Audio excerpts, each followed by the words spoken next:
This is him recording birthplace. He was born there in 1863. He moved in here in 1844. From 340 miles away, which is on the corner of Fort Road and Greenfield.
built in 1884, remained in service until the 1930s. That became the furnace factory, and eventually it was no longer used and became actually demolished.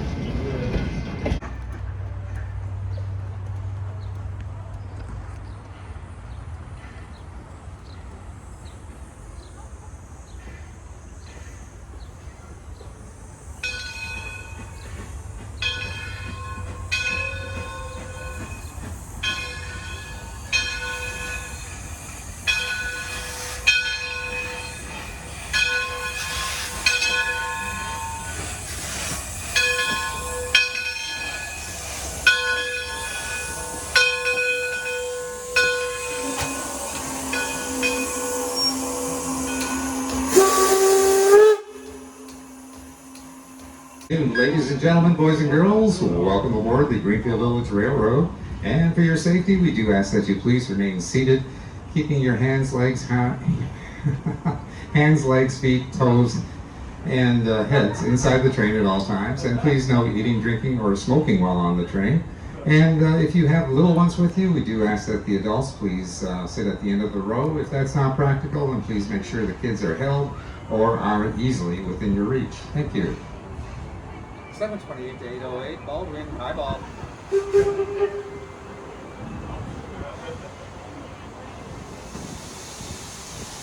As we start to leave the Smith Creek station, let's wave goodbye to Ginger. She's our station master here today.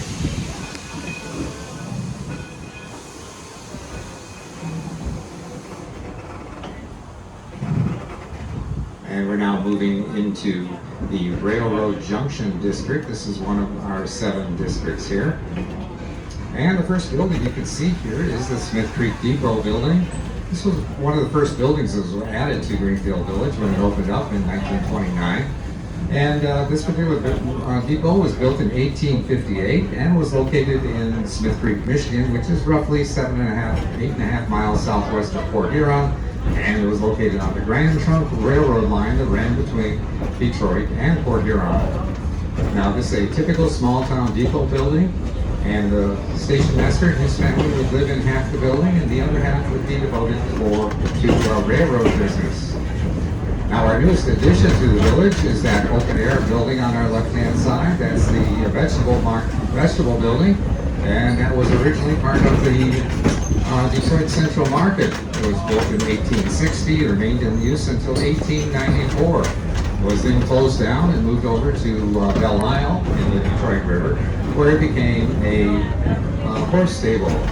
Now Henry Ford obtained the building in 2003, and it was in storage up until last year when it was brought out of storage and they began reconstructing the vegetable building here in the village. Now we're passing the Detroit Toledo and Milwaukee Roundhouse. This is where we service and maintain our steam locomotives, as well as our rolling stock here in the village. Now we do have 3 steam locomotives that we do use. In addition to the Baldwin, which was pulling our train today, we have the Torch Lake and the Edison.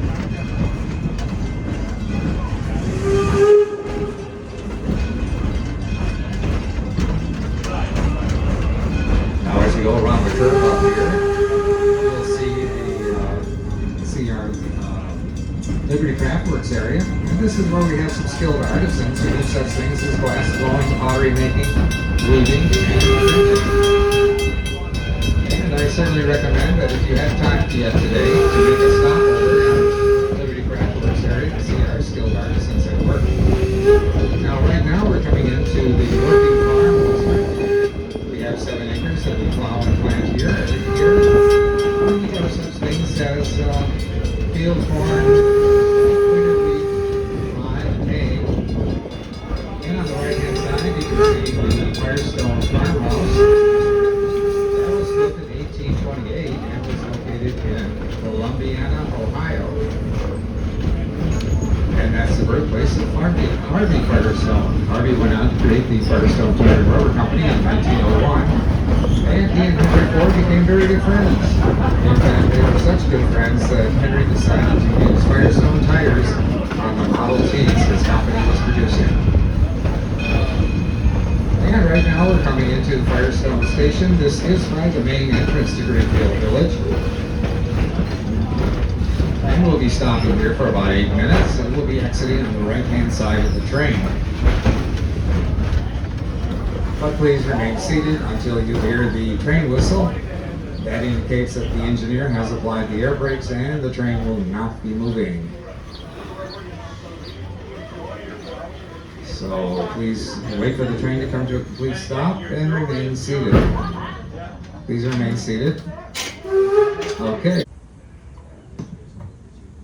Good afternoon, ladies and gentlemen, boys and girls. Welcome to the Greenfield Village Railroad. And for your safety, we do ask that you please remain seated while the train is in motion, keeping your hands, legs, arms, head, and feet inside the train at all times. And please no eating or drinking except for bottled water.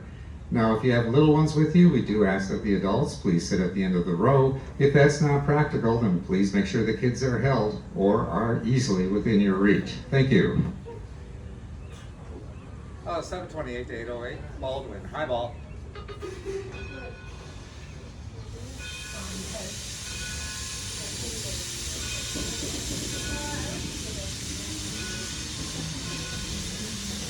Now as we start to leave the Firestone station, let's wave goodbye to our station masters, Tom and Anna. And there's Tom as well, our other Tom, who's also a relief person today. And we're beginning a 30-minute trip around the inside perimeter of Greenfield Village.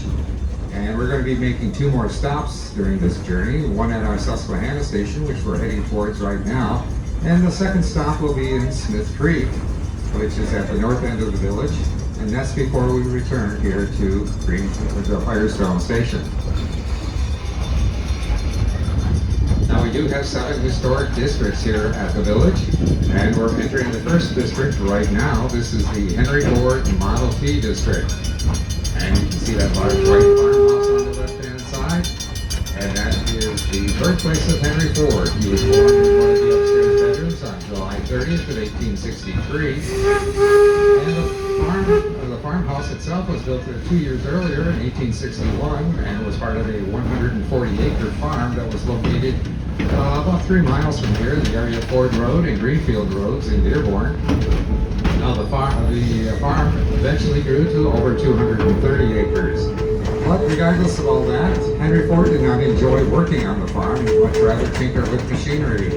And at the age of 16, he left the farm and began working at the machine shops of Detroit. Now as you pass the farmhouse, you can see down Main Street, and you might notice such buildings as the Wright Brothers Cycle Shop, the Wright Brothers Home. There's also Mrs. Cohen's Millinery, and next door to that is the Heinz Building, where they developed some of those 57 varieties. Now there's a Ford Motor Company building there as well. It's a scaled-down version of the Manhattan Avenue plant. Behind that is a loading dock where you can catch a ride on one of our Model Ts.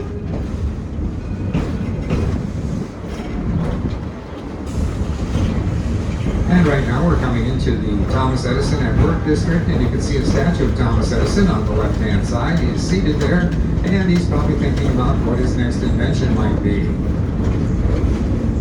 And if we had an idea, he would develop it here at the Menlo Park Laboratory, this large gray building.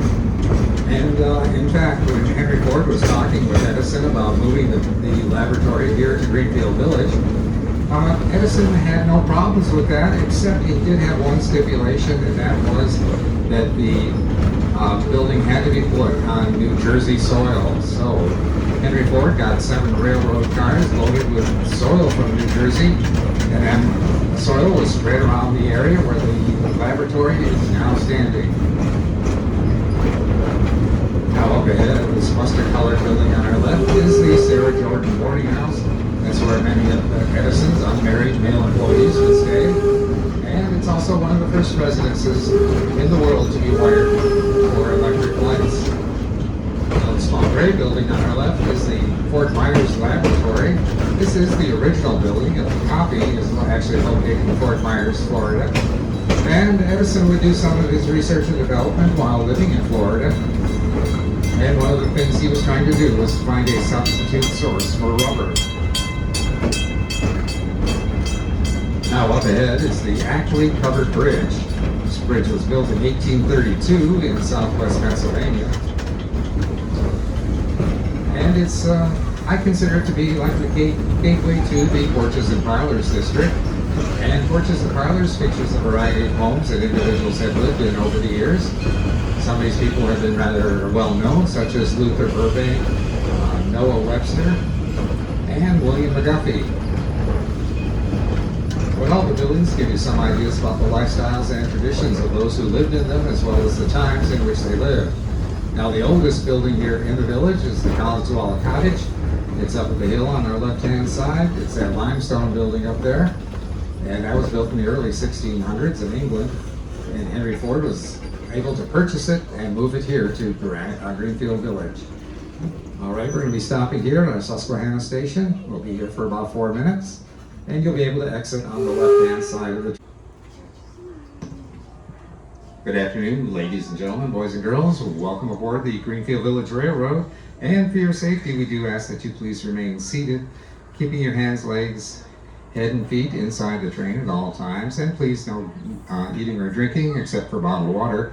And if you do have little ones with you, we do ask that the adults please sit at the end of the row. If that's not practical, and please make sure the kids are held or are easily within your reach. Thank you.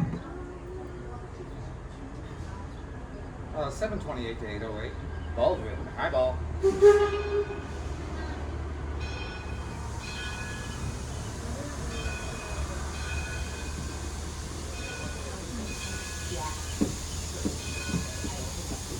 As we start to leave the Susquehanna station, let's wave goodbye to Derek.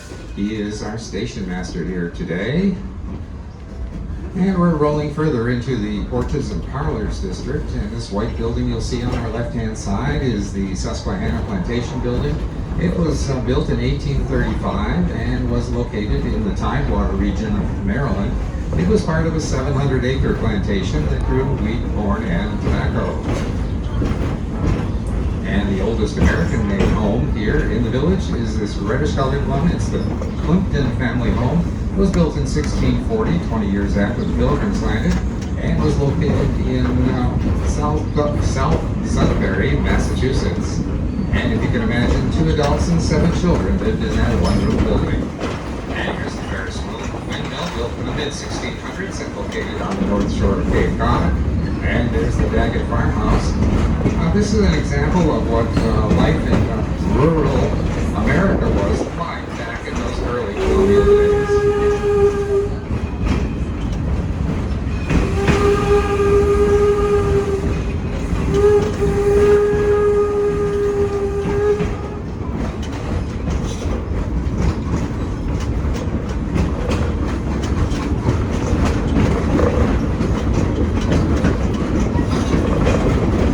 Here's our horse paddock area. This is where we bring our horses after they've been pulling wagons, carriages in the village. This is where they have a chance to graze on the grasses and munch on the hay, and generally relax until they are called upon to work in the village again. Now the locomotive pulling our train today is the Baldwin No.7. It was built in 1897 by the Baldwin Locomotive Works in Philadelphia, PA. It was originally used by the Detroit and Lima Northern Railway to passenger cars for the train. And in 1920, Henry Ford bought the locomotive. He had his people dress it up a little bit, clean it up, make it look pretty. And then he decided that he was going to make it his personal locomotive. In other words, he used that locomotive to pull his passenger car to business meetings and simply to visit with friends and relatives. And now I'm going to stop talking, and I suggest if you want to sit back, relax, and try to imagine what it might have been like back in the late 1800s and early 1900s to travel by train with a steam locomotive heading it up.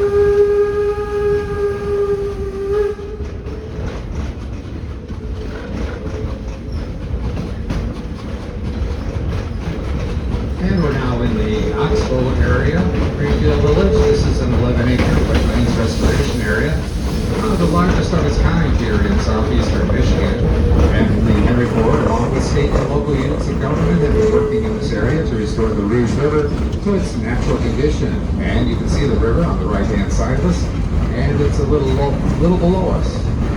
And you may notice that it does have natural river banks, because other parts of the Rouge River do have a cement bottom and cement sides, and those are done for flood control reasons, but over here it's all natural.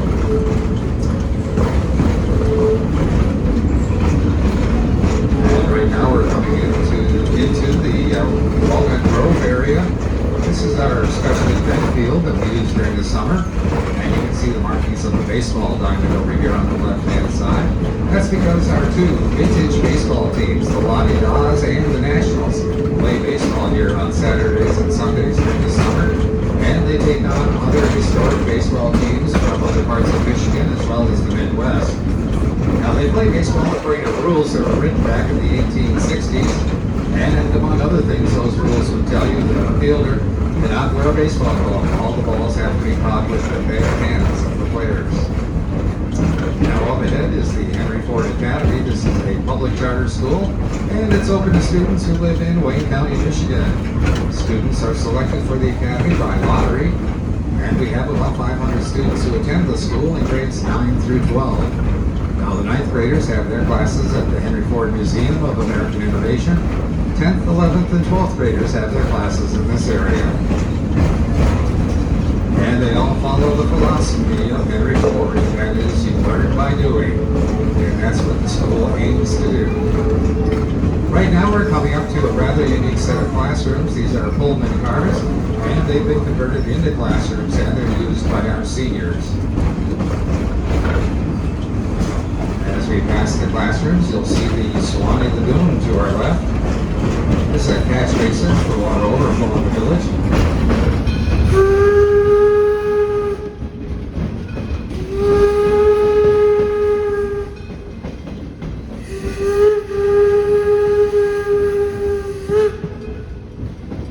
Quite good geese over here right now. Now during a sunny day, you'll often see turtles basking in the sunshine on any branch or log that's floating in the lagoon area.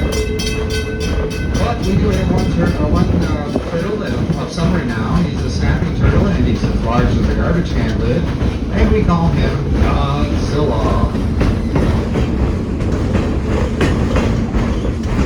Now as we pass the lagoon area, you'll see the Martha Mary Chapel on the left-hand side.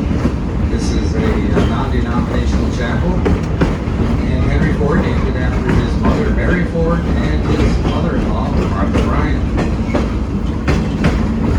Right now we're passing Taste of History. This is a cafeteria-style restaurant. It's open until 5 o'clock today, and it's serving snacks and drinks at this point. The white building on the left is the Eagle Tavern. That is also a restaurant which serves lunch from 11 to 3. And it features a menu that dates back to the 1850s. Originally called the Clinton Inn, the Eagle Tavern was located in Clinton, Michigan, and was on the stagecoach route between Detroit and Chicago. And right now we're coming into the Smith Creek Station. We'll be stopping here for about 4 minutes, and our conductor Bill will be taking over at this point. But I do ask that you please remain seated until you hear the train whistle, and that should occur momentarily. There it is. It's now